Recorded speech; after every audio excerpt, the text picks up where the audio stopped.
കൊല്ലം കണ്ണനല്ലൂരിലെ police കള്ളക്കളിക്ക് കൂടുതൽ തെളിവുകളുണ്ടായി. നിരണം പഞ്ചായത്ത് മുൻ president KP പുന്നൂസിനെ കസ്റ്റഡിയിലെടുക്കാൻ police എത്തിയത് പരാതിക്കാരന്റെ വാഹനത്തിൽ.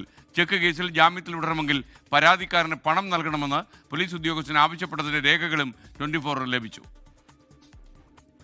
പോലീസ് കസ്റ്റഡിയിലിരിക്കെ കുഴഞ്ഞു വീണ് വെന്റിലേറ്ററിലായ നിരണം പഞ്ചായത്ത് മുൻ പ്രസിഡന്റ് KP പുന്നൂസിന്റെ ആരോഗ്യനില ഗുരുതരമായി തുടരുകയാണ്.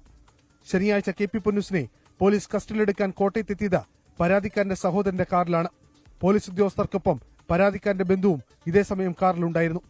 തുടർന്ന് KP പുന്നൂസിനെ ജാമ്യത്തിൽ വിടാൻ പരാതിക്കാരന് പണം കൊടുക്കണമെന്നാവശ്യപ്പെട്ട് നിരവധി പോലീസ് ഉദ്യോഗസ്ഥർ വിളിച്ചു.